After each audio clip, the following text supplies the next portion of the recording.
असार 28 गतेको कुरालाई लिएर तपाईहरु समक्ष यो कुरा किन निवेदन गरे भने त्यो असार 28 गतेको फैसलाले यो देशमा नेपाली जनताको सरकारलाई विस्थापित गर्यो, जसले परमादेशले सरकार बनायो र 275 को प्रतिनिधि सभामा जम्मा 63 भोट ल्याउने नेपाली कांग्रेसको संसदीय दलको नेतालाई प्रधानमन्त्री बनाउनु भन्यो।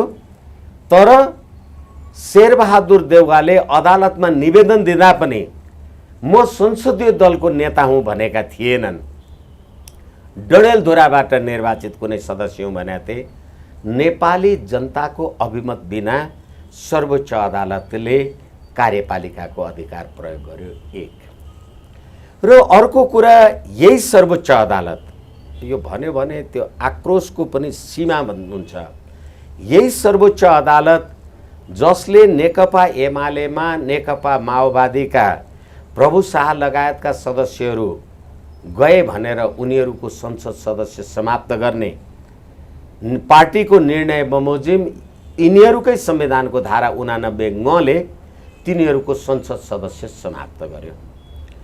यही सर्वोच्च अदालत हो सूर्य चिन्हबाट निर्वाचन जितेर आएका मान्छेहरूले रुख चिन्हको शेरबहादुर देउवालाई सही छाप गर्यो भने यिनीहरूको संसद सदस्य समाप्त नगर्नु भनेर आदेश गरेपछि अब पहिले कार्यकारी अधिकार अदालतले प्रयोग गर्यो, दोस्रो विधायकी अधिकार प्रयोग गर्यो। प्रतिनिधि सभा नै चाहिएन, संविधानै संशोधन गरिदियो। होइन एकछिन संविधान संशोधन गर, विधायकी र कार्यपालिकी अधिकार दुईटै सर्वोच्च अदालतले प्रयोग गरेपछि जहाँ विधायकी कार्यपालिकी र न्यायपालिकी शक्ति एकै ठाउँमा हुन्छ, निरङ्कुशता भनेको त्यही देशमा हुन्छ। यसकारण यो निरङ्कुश राज्य व्यवस्थाको प्रावधान। अब फेरि कसरी निरङ्कुश? अहिले यो पात्र यी प्रवृत्तिहरूसँग मलाई मतलब छैन, यी पात्रहरूसँग मलाई मतलब छैन। चोलेन्द्र शमशेर होस्, अर्को कुनै न्यायाधीशहरू होस्, जेसुकै होस्, अहिले यी पात्रहरू तपाईँ हेर्नुहोस्। हिजो असार 28 गते 2078 असार 28 गते फैसला गर्दाखेरि ईश्वर प्रसाद खतिवडा भन्ने एकजना मान्य न्यायाधीशले यो फैसला मैले लेखेको हुँ र यो लेख्न पाएकोमा मलाई गर्व छ भनेर आम सञ्चारमा आए बमोजिम मैले हेरे बमोजिम सम्मान्य प्रधान न्यायाधीशले त्यो फैसला 2 दिन अगाडि कि 24 घण्टा अगाडि मात्रै हेर्न पाउनुभयो। भनेपछि त्यहाँ के लेख्या थियो लेख्या थिएन। 157-58 पेजको फैसला चोलेन्द्र शमशेरले कति पढेर सही गर्यो गरेन मलाई थाहा छैन। तर के भने त्यो फैसलामा 5वटा न्यायाधीशले सही गरे। यो रायमा म सहमत छु। यो रायमा 5जना तपाईहरु सहमत हुनुहुन्छ भनेपछि अब अहिले परमादेशको निरङ्कुश सरकार स्थापित गर्ने तपाईँ 5जना, नैतिकता खोज्ने बाँकी 4जनाले चोलेन्द्र शमशेरसँग यो देश, यो न्यायपालिका र गर्दा गर्दै हिजो यदि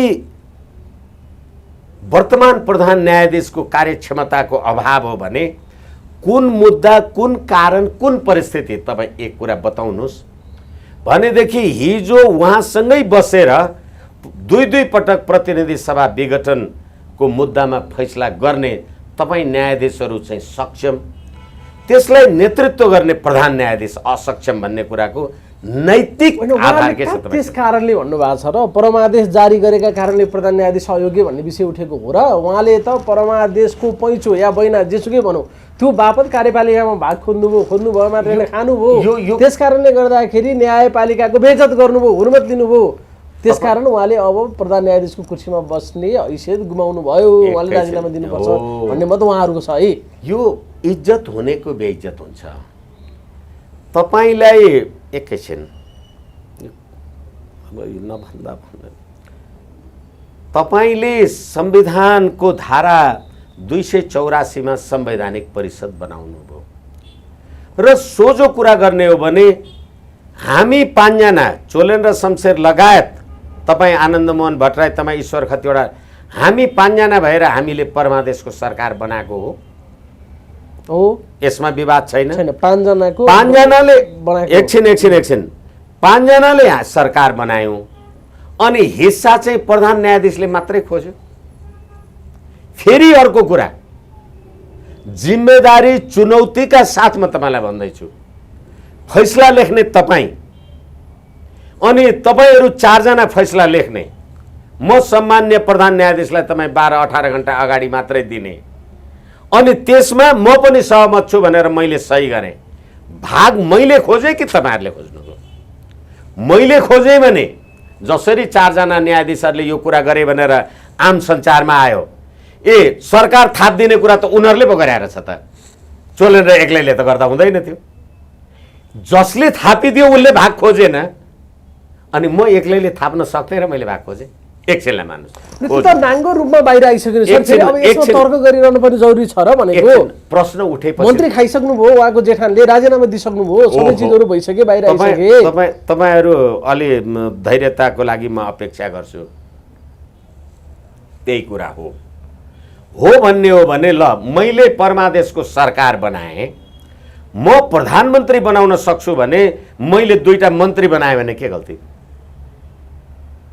तपाईँ भन्नुहोस् न त, यहाँ चाहिँ गल्ती हो कि परमादेशको सरकार होइन? भन्नुहोस्।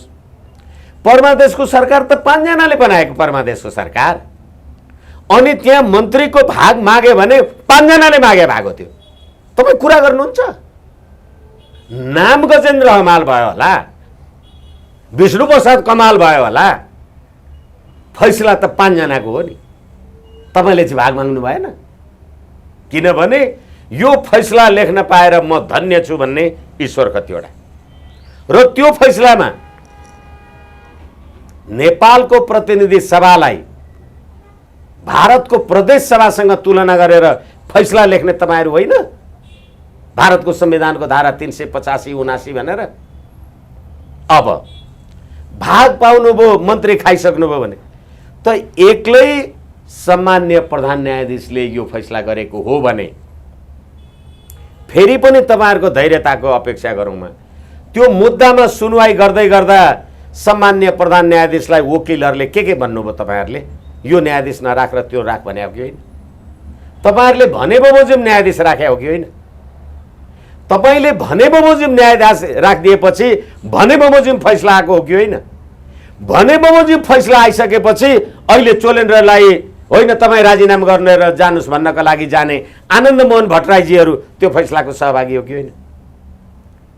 यस कारणले गर्दाखेरि चोलेन्द्रले सरकारमा भागभण्डा मागेर न्यायिक विचलनको कुरा गर्यो भने सर्वोच्च अदालतले कार्यकारी अधिकार प्रयोग गरेर मन्त्री परिषद स्थापना गर्ने काम गरेर यो देशमा अराजकताको स्थापना गरे। यसमा त बृहत बहस गर्न सकिन्छ। तपाईँ 2टा कुरालाई किन एकै ठाउँमा हालेर गन्जागुल बनाउँदै हुनुहुन्छ? हो त्यसैले तपाईँ 2टा कुरा भन्नुहुन्छ, 5वटा कुरा पनि हाल्नु पर्यो। तपाईँ चिया खान बस्नु भएको छ, दुध, चिनी, कफी आदि इत्यादि, तातो पानी, चमच, ग्लास सबै कुरा चाहियो नि। त्यसकारणले अब अर्को कुरा तपाईँलाई मैले बनाऊँ, संवैधानिक परिषदमा तपाईँले प्रधान न्यायाधीश बनाउँदाखेरि यही राजनीतिक दल, यिनै वकिल, यिनै न्यायाधीश, संवैधानिक परिषदले चोलेन्द्र शमशेर जबरा प्रधान न्यायाधीश हुन्छ भनेर सिफारिस गर्दा तपाईँहरू कसैले विरोध गर्नुभयो? गर्नु भएन। संसदीय सुनवाई आदि इत्यादि अब फेरि तपाईँले भने जस्तो लामो कुरातिर नजाउँ। र त्यतिखेर संवैधानिक परिषदमा सदस्य को हुन्छ? प्रधान न्यायाधीश हुन्छ। संवैधानिक परिषदको काम के? संवैधानिक पदहरूमा नियुक्तिको लागि सिफारिस गर्ने। संवैधानिक परिषदको सदस्य सभामुख, सभामुखले 4 जना मान्छेको नाउँ भन्नुभयो, प्रधानमन्त्रीले 2 जनाको, विपक्षीको उसले। त्यो प्रधान न्यायाधीश भएको मान्छे संवैधानिक परिषद जसको काम नै राजनीतिक नियुक्तिको सिफारिस गर्नु होला, उसले के भन्नुभयो? संविधान के बनाउनु भएको छ भन्दैछु म। तपाईँ प्रधान न्यायाधीश, तपाईँ संवैधानिक परिषदको बैठकमा बस्नुभयो, सम्पूर्ण संवैधानिक पदहरू रिक्त छन्, अब त्यहाँ नाउँ दिनु पर्यो ABCDEFGH। तपाईँ के गर्ने त्यहाँ? प्रधान न्यायाधीशले त्यहाँ के गर्ने? अब फेरि अहिले अदालतको बिचौलियावाला कुरा चाहिँ तलमाथि गरेन हरिकृष्ण कार्कीको रिपोर्ट भनेर। म आम सञ्चारलाई निवेदन गर्छु, यो पूर्व न्यायाधीशहरूको समिति कमिटी उहाँ व्यक्तित्वहरूलाई पनि सोध्नुहोस्, तपाईँ अदालतमा हुँदा बिचौलिया थियो कि थिएन? तपाईँले त्यसलाई हटाउनलाई के गर्नुभयो? आज म तपाईँलाई एउटा अखबारको खबर भन्दैछु। ललिता निवास प्रकरणका प्रतिवादी विजय कुमार गजदार सेटिङ गराएर 10 लाख धरौटीमा 78-33 गते रिहा भएका छन्। यो यो यो यो अखबार लेख्नलाई थाहा रहेछ त बिचौलिया किन बन्दैन? अनि बिचौलिया र सेटिङ त विशेष अदालतमा पनि रहेछ नि। यो अदालतको मान भयो कि हानि भयो कि के भयो? एक, तपाईँ न्यायाधीश, सर्वोच्च अदालतको न्यायाधीश, सर्वोच्च अदालतलाई अहिले तपाईँले पार्लियामेन्ट बनाउनु भएन, किनभने सत्ता पक्ष तपाईँ कजलिस निकाल्नुहुन्छ, विपक्षीहरू केपी शर्मा ओली म त्यो संसद अवरुद्ध गरे जस्तो बेन्चै बस्दिन बहिष्कार गरिदिन्छ। अदालत कहाँ पुर्याउनु? एक, तपाईँ अदालतमा आएर हाजिर गर्नुभएको छ, तलब खानु भएको छ, गाडी चढ्नु भएको छ, सलाम खोज्नु भएको छ, हजारौँ मान्छे न्याय माग्नका लागि आएका छन्, चोलेरसँग रिस उठ्यो भनेर बेन्च बस्नुहुन्न। तपाईँ कति लोकतान्त्रिक विधिको शासनको मान्छे होला? त्यति मात्रै होइन, हिजो तपाईँ बमकुमार श्रेष्ठ र कुमार रेग्मी नेकपालाई त एमाले र माओवादी भनेर तपाईँले टुक्राउनु भयो नि। अनि त्यतिखेर तपाईँहरूको भागभण्डा के थियो कि थिएन थाहा भएन। अनि अहिले चोलेर र शमशेरको बेन्च बहिष्कार गर्नुपर्छ भन्दा तपाईँहरू पनि लाग्नु। उहाँहरू दुईजना पनि त्यसमै हुनुहुन्छ त अहिले। त्यति मात्रै होइन, त्यति मात्रै होइन, मेरो व्यक्तिगत रिस छैन, व्यक्तिगत रूपले आई रेस्पेक्ट हरिकृष्ण कार्कीलाई सर्वोच्च अदालतको न्यायाधीशमा सिफारिस गर्दा यही संसदको संसदीय सुनवाई समितिले तपाईँ त एमालेको राजनीति गर्न गए हुन्थ्यो नि, यहाँ किन आउनुभयो भन्दा होइन अबदेखि त्यसो गर्दिन भनेर संसदीय सुनवाई गर्ने यिनै होइन। अनि अहिले हरिकृष्ण कार्कीजीले दिनुभएको बिचौलियाको, हिजो म एउटा कुनै न्यायाधीश नौलिन्न, म कसैको चाहिँ त्यो त्यो त्यो कान्तिपुरमा आउँछ नि 7 बजी एउटा सधैँ एउटा अतिथि बोलाएर भन्ने एउटा के त्यो कार्यक्रमको नाउँ पनि अहिले मैले बिर्सेँ। त्यो सधैँ 7 बजी एउटा के कार्यक्रम आउँछ, बिर्सेँ अहिले। त्यसमा उहाँले के भन्नुभयो भने उहाँ वकिल भएर सर्वोच्च अदालतको न्यायाधीश भएर मानवाधिकार कार्यालयमा गएर आएको मान्छेले होइन अदालतमा बिचौलिया हटाउने कुरा उहाँले गर्नु भएन भने तपाईँ सर्वोच्च अदालतमा हुँदा बिचौलिया कति हटाउनु भयो? तपाईँले हटाउनु भएको थियो भने अहिले कसरी थपियो? यो सर्वोच्च अदालतको बारले हिजो विज्ञप्ति निकालेको छ, अदालतमा सिर्जित बिचौलिया भनेर, अदालतमा व्याप्त बिचौलिया भनेन। त्यो बिचौलिया सिर्जना गर्ने कुरामा को वकिलहरू राजनीतिक कोटामा न्यायाधीश भएका छन्? कसले सिर्जना गरेका छ? र हिजो प्रतिनिधि सभाको बैठकमा प्रतिनिधि सभाको सँग सम्बन्धित संवैधानिक इजलासमा तपाईँ वकिलहरू होइन फल्नालाई न्यायाधीश नराख र फल्नालाई राख भनेर भन्ने, अनि त्यो फैसला आउँदा जश्न मनाउने तपाईँहरू र संविधानको धारा 137 तपाईँको संविधानको धारा 137 प्रधान न्यायाधीशको अध्यक्षतामा संवैधानिक इजलास बस्छ। तपाईँले के भन्नुभयो? तपाईँ वरिष्ठजीहरू तपाईँको नाउँमा विवाद आयो, सम्मान्य प्रधान न्यायाधीश अर्कालाई काम दिनुहोस्, ऊ बस्यो भने हुन्छ भनेर विधामा बस्नुहोस्, के गर्नुहोस्, आफ्नो अनुकूलतामा धेरै खालको कुराहरु खाली मैले अहिले भन्न खोजेको एकैछिन मैले टुङ्ग्याउन खोजेको कुरा के हो भने तपाईँ घरको मालिक हुनुहुन्छ, एउटाले भन्थ्यो अरे मालिक गोठमा मोही माग्न गएको ढुङ्ग्रो रित्तै लिएर जा, तेरो नोकर पठा दुध भरेर पठाइदिन्छु भन्थ्यो अरे। भने चाहिँ म प्रधान न्यायाधीश म बेन्चमा बस्न अयोग्य भए, मैले कामु दिएर उनलाई पठाएँ भने ऊ योग्य हुन्छ अरे। यही होइन यो देशका अदालतका न्यायाधीश? यही होइन वकिलहरू?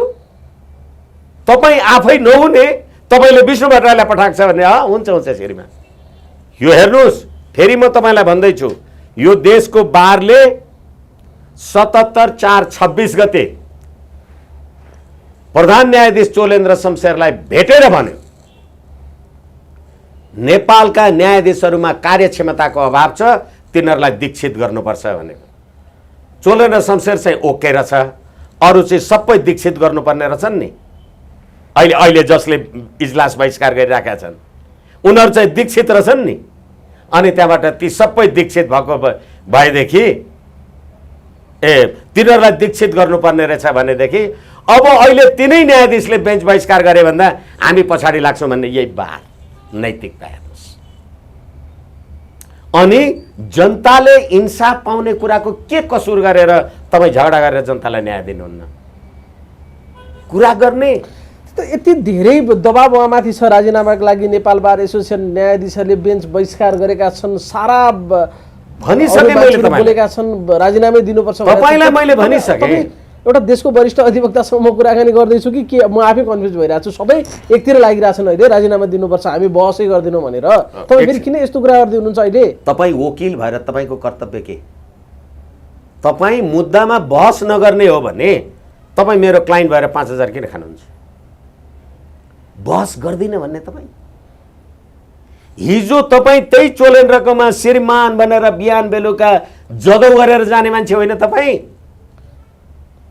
अहिले बहस गर्दिनँ भन्ने? नेपाली जनताको के कसुर छ र तपाईँ बहस गर्न जानुहुन्न? फिस खानु भएको छ, सलाम खानु भएको छ। तपाईँलाई मन परेन, तपाईँलाई मन पर्यो र यो संविधानको निर्माता हुँ भन्ने न्यायपालिकाको गरिमालाई बचाउनको लागि प्रधान न्यायाधीशको कुर्सीबाट चोलेन्द्र शमशेर राणा हट्नुपर्छ भन्ने कजका लागि उहाँहरूले यो गरिरहनु भएको छ नि त। कज छ नि त त्यहाँनिर उहाँहरूले यसो भन्नुको पछाडि। तपाईँहरू एकछिन न, तपाईँ बचाउ गर्नु भएको चोलेन्द्र शमशेरलाई। म यो प्रणालीकै विरोधी मान्छे। म भन्दैछु तपाईँले संवैधानिक परिषदमा प्रधान न्यायाधीशलाई राखेर सम्पूर्ण राजनीतिक नियुक्तिका गतिविधिमा उसलाई सही गराउनुहुन्छ, अनि त्यो नियुक्ति असंवैधानिक भयो भन्छ म आफै प्रधान न्यायाधीश भएर संवैधानिक इजलास बस्नुपर्छ भन्ने प्रणाली के बनाउनु भएको छ? र फेरि अर्को कुरा तपाईँ यसरी भनिराख्नु भएको छ कोनी, तपाईँले गोठमा बाख्रो पाल्नु भएको छ अनि त्यहाँबाट कुखुरालाई हेरचाह गरे जस्तो कुरा गर्छु भन्ने कुरा नगर्नुहोस् न मसँग, कमसेकम मसँग चाहिँ नगर्नुहोस्। तपाईँलाई नेपाल बारले नियुक्ति गरे हो प्रधान न्यायाधीश?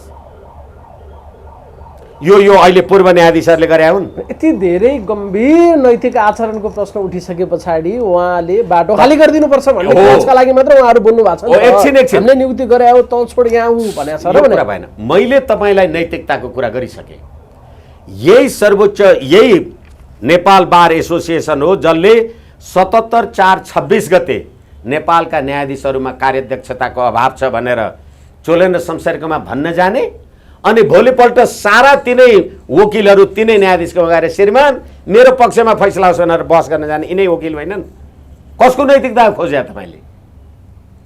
यही संसद, यही प्रतिनिधि, यिनै न्यायाधीशहरू होइनन्? यो सर्वोच्च अदालतबाट हिजो रिटायर भएका, सर्वोच्च अदालतमा बिचौलिया अहिले जम्मा भयो। त कसरी अब हुन्छ त हेर्नु त, न्यायाधीशहरूले बेन्च बहिष्कार गरी बारले बहस गर्दिन भन्छ, गोविन्द केसी अञ्चन बस्छु भन्छन्, पूर्व प्रधान न्यायाधीश बाटो खाली गरे यसरी हुँदैन भन्छन्।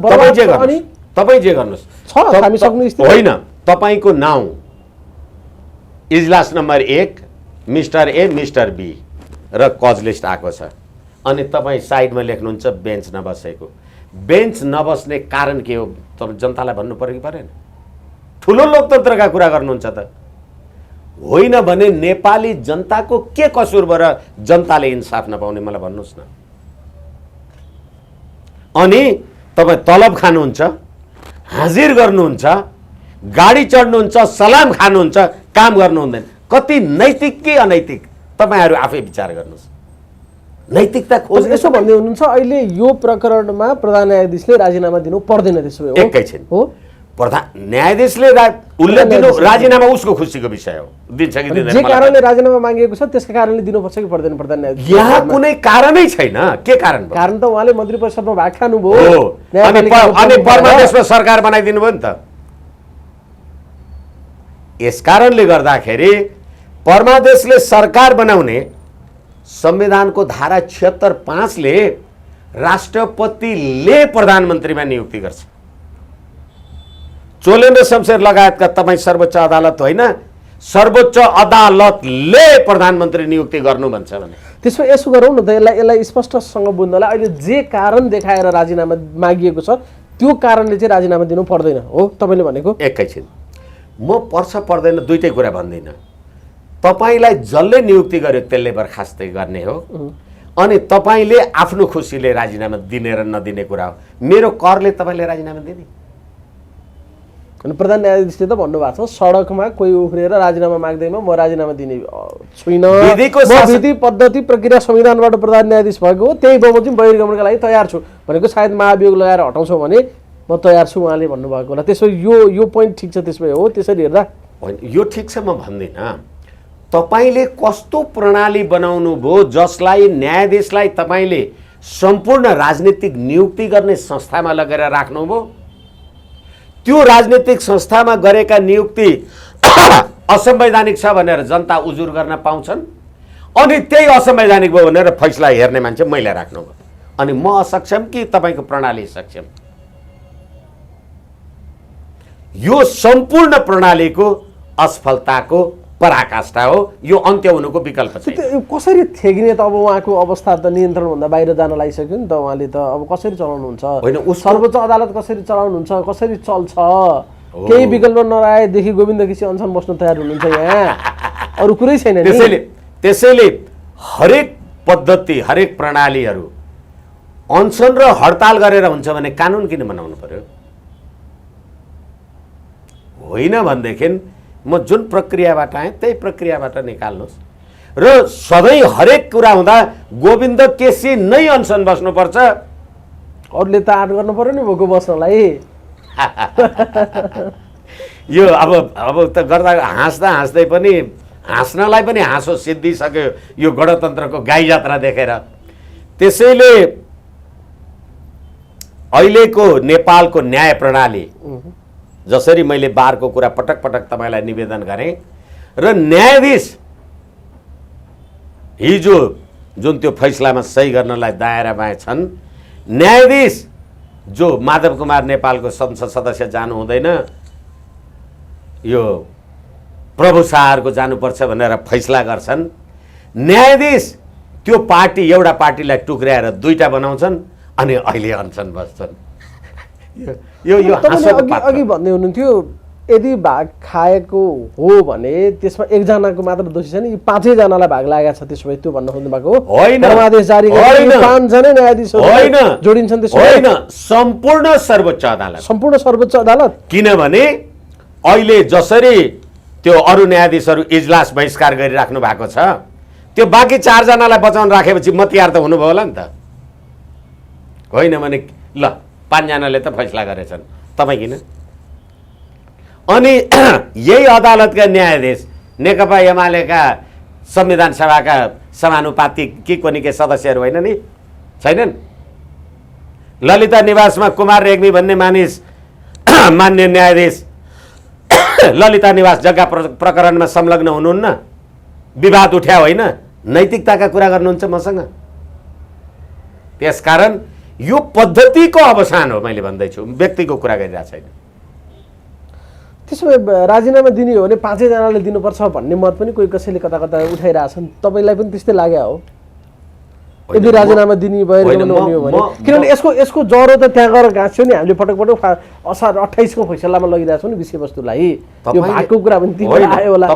तपाईँले असार 28 मात्रै होइन, पुस 5 गते नै प्रधानमन्त्रीले भनेका थिए नि त्यतिखेर केपी शर्मा ओलीले, म नेपाली जनताको राजकीय सत्ता र सम्प्रभु सत्तालाई स्वीकार गरेर नेपाली जनतामा जान्छु भन्दा तो राजनीतिक दल र परमादेश गरेर पार्टीमा जा भन्ने होइन भने यिनीहरू किन तपाईँ असार 28 गते मात्रै जोड्नुहुन्छ? मैले त नेकपाको पार्टी विभाजनको कुरा पनि गरेको छु। अनि तपाईको पार्टीले मलाई निकाल्यो, त्यो चाहिँ संसदले अनुमोदन गर्ने। त्यही त अनि उसको पार्टीले चाहिँ माधव नेपाललाई निकाल्यो, सर्वोच्च अदालतमा जानुपर्ने। समग्र तपाईँको कुराकानी बुझ्दाखेरि अहिले प्रधान न्यायाधीशले राजीनामा दिनु पर्दैन भन्ने खालको आशय आयो। अब यति धेरै प्रश्नहरू उठिसके पछाडि त्यो नैतिक सामर्थ्य ताकत प्रधान न्यायाधीशसँग हुन्छ त?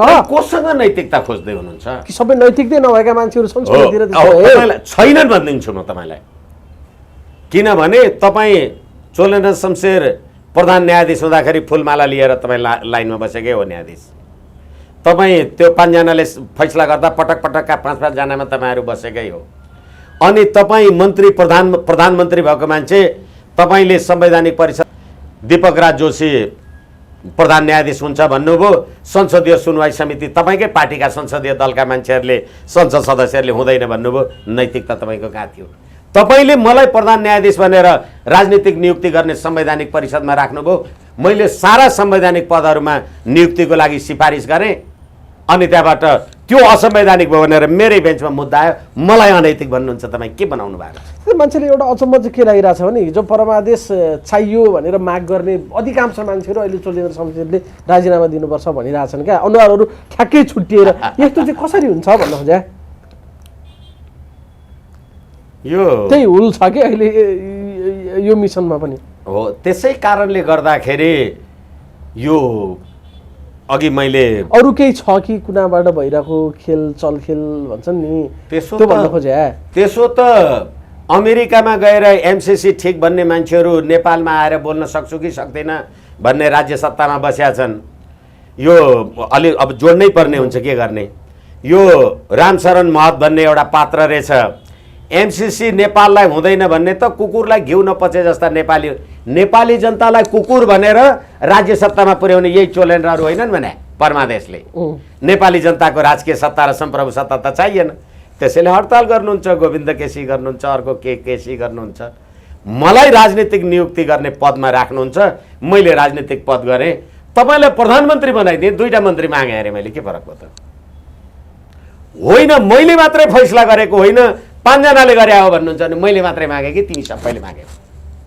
तपाईँले भन्दै अहिले एउटा व्यक्तिलाई केन्द्रमा राखेर जसरी प्रहार भएको छ अथवा विषयवस्तु उठान गरेको छ, यहाँनिर गडबडी छ भन्न सक्यो। त्यसो भए होइन त भाग मागेको खाएको भए 5 जनालाई भाग लाग्यो। तपाईँले त अझ भन्नुभयो यो त्यो 5 जनालाई 4 जनालाई जोड्न लाग्ने पनि त्यहाँ मिसिसी उनीहरूलाई पनि हिस्सेदारी लाग्ला, तर प्रत्यक्ष उनीहरू जोडिए।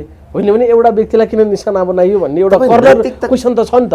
नैतिकताका कुरा गर्नुहुन्छ, धेरैचोटि भनिसके।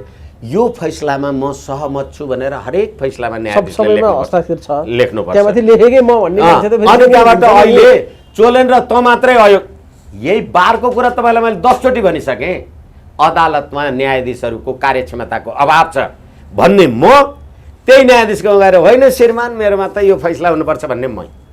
कहाँ खोज्नुहुन्छ तपाईँ नैतिकता? त कसरी अगाडि बढ्ने त? तपाईँले भन्नु जनताको न्यायाधीशको प्रश्न छ, न्यायाधीशहरू बेन्चमा नबस्ने, वकिलले बहस नगर्ने, कसरी निकासतिर हामी जाउँ न। एकछिन निकास जसले निकास थुन्यो उसले खोल्नु पर्यो। एक र मेरो त निकास के हो भने यो राज्य प्रणालीको अन्त्य। मैले त सधैँ भनिदिएको छु। यसै कारणले गर्दाखेरि सङ्घीय लोकतान्त्रिक धर्मनिरपेक्ष गणतन्त्र ल्याएर दसैँ पेस्की खाने र दसैँको जमरा लगाउने, आयु द्रोण सुते भनेर टिका टाँस्ने र धर्मनिरपेक्ष भने राज्य चलाउने, यो नाटक नभएर अरू के हुन्छ? यसकारण यसको अन्त्य नै निकास हो। फेरि कतिपयले यो पनि भनिरहेछन् कि भाग खानेलाई मात्र कारबाही दिनेलाई चाहिँ फेरि केही पनि नहुने हो कि, किनभने न्यायपालिकाले कार्यपालिकाको भाग खायो भने कार्यपालिकाको मान्छे ला तँलाई भाग भनेर दिने मान्छे चाहिँ फेरि एकदम गजबको कि उसले नैतिकता देखाउनु पर्ने कि नपर्ने भन्ने विषय हुँदैन, हुन्छ कि हुँदैन? फेरि पनि तपाईँहरूले क्षमा चाहौँ, मलाई चाहिँ मेरो कुरा मैले तपाईँहरूलाई भन्न जाने जस्तो लागिरहेको छैन। तपाईँलाई बनाइदिने नै म, कार्यपालिका बनाइदिने नै म, माथि त यसै प्रधानमन्त्री नेपाली जनतालाई कुकुर भनेर तपाईँ मन्त्री हुने भने अनि त्यहाँ त्यो जस्तो देशमा निरङ्कुशता नभएर के हुन्छ? हेर्नुहोस् त आन्दोलन चलिरहेछ अहिले न्यायपालिकामा निरन्तर, हुन्छ देशभरि हुन्छ अरे। अब के हुने हो अझै बाँकी छ देख्नलाई, हामीले धेरै हुन्छ, धेरै देख्न बाँकी छ। किनभनेदेखि यो अर्काले बनाइदिएको अर्काले बनाइदिएको प्रणालीभित्र आफू बाहक भएर हिँडेपछि अब कहाँ हाच्यौँ गर्नु भन्छ कहाँ नगर्नु भन्छ ठेगान हुँदैन। मैले कहिलेकाहीँ भन्ने गर्ने गरेको छु, एउटा टुरिस्ट गाइड जङ्गलमा एउटा विदेशीलाई लिएर जाँदै रहेछ, जङ्गलमा भालु आएछ। त्यो टुरिस्ट गाइडले भनेछ लुक लुक भनेछ। लुक भालुले खान्छ नि तँलाई, भाग लुक भनेको। उसले त लुक भनेको हेर बुझ्यो, भालुको अगाडि गएको अनि लगाएर खाइदिएछ के। त्यही लुक गर्दै हुनुहुन्छ अहिले त्यही लुक गर्दै। यो लुक हुँदै, यो गणतन्त्र त्यही लुक हो, हुँदैछ लुक लुक। अब अन्तिम प्रश्न चाहिँ जसरी राजनीतिक दलहरूको एक खालको रहस्यमय मौनता या यो विषयमा प्रश्नसँग उनीहरू फुलिएर बोलिरहेका छन् सत्तापक्ष प्रतिपक्ष, यसभित्र चाहिँ के देख्नुहुन्छ तपाईँ चलखेल? फरक ढङ्गबाट विषय उठाउनु यसभित्र चाहिँ के भने प्रतिनिधि सभा विघटन गर्ने लगभग 2/3 को तत्कालीन सरकार र नेपाली जनताको राजकीय सत्ता र सम्प्रभु सत्तालाई तपाईले जसरी अवज्ञा गर्नुभयो त्यसको फल सम्पूर्ण देशवासीले भोगिरहेका छन्। हस्, महत्त्वपूर्ण समयको लागि धेरै धेरै धन्यवाद छ। हस्, धन्यवाद।